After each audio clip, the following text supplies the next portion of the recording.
जय श्री कृष्ण, जय श्री राम। ओम विष्णवे नमः।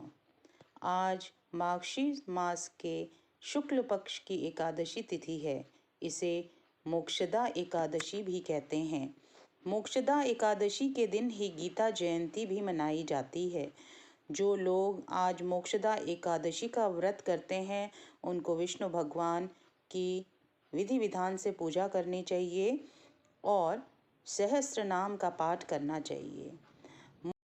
फिर विष्णु जी की आरती करें और मोक्षदा एकादशी की व्रत कथा का पाठ अवश्य करें। इस कथा के श्रवण से ही व्रत का पूर्ण फल प्राप्त होता है। आप इस पुण्य को अपने पितरों को देकर मोक्ष दिला सकते हैं। जो व्रत रखता है उसे भी विष्णु कृपा से मोक्ष की प्राप्ति होती है। जय श्री कृष्ण, जय श्री राम। आज गीता जयंती भी है। महाभारत के युद्ध में भगवान श्री कृष्ण के द्वारा जो उपदेश दिया गया था उसे गीता कहा जाता है। गीता के उपदेश में जीवन जीने, धर्म का अनुसरण करने और कर्म के महत्व को समझाया गया है। गीता जयंती के दिन गीता के उपदेशों को पढ़ना, सुनना और बताए गए मार्ग पर चलना बहुत ही शुभ माना जाता है। गीता के कुल 18 अध्याय और 700 श्लोक हैं। गीता ही ऐसा ग्रंथ है जिसका प्रतिवर्ष जयंती मनाई जाती है। गीता के उपदेशों को आत्मसात और अनुसरण करने पर समस्त कठिनाइयों और शंकाओं का निवारण होता है। गीता के अध्ययन से जीवन में सफलता प्राप्त की जा सकती है। गीता के उपदेशों पर चलने से व्यक्ति को कठिन से कठिन परिस्थितियों में भी सही निर्णय लेने की क्षमता का विकास होता है। गीता के उपदेश में जीवन को जीने की कला, प्रबंधन और कर्म सब कुछ है।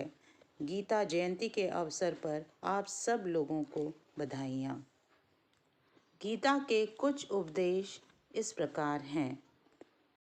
काम, क्रोध तथा लोभ ये तीनों नरक के द्वार हैं। जहाँ भगवान है वहाँ ऐश्वर्य, विजय और अलौकिक शक्ति हमेशा रहती है।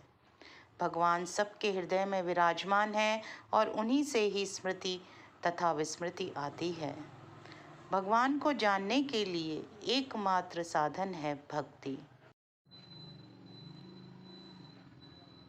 अंत समय में जो जिस भाव का स्मरण करता है वह उसी भाव को प्राप्त होता है। प्रकृति निरंतर परिवर्तन होती रहती है।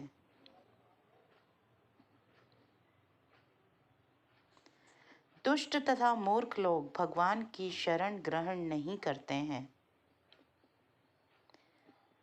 ज्ञान को प्राप्त करने के लिए विनम्रता आवश्यक है। भगवान पर किसी कर्म का प्रभाव नहीं पड़ता और न ही वो किसी कर्म बंधन में बंधते हैं। वर्ण विभाजन ब्राह्मण, क्षत्रिय, वैश्य और शूद्र प्रकृति के 3 गुणों और इनसे संबंधित कर्म के अनुसार किए गए हैं। आत्मा न तो जन्म लेती है और न ही मरती है।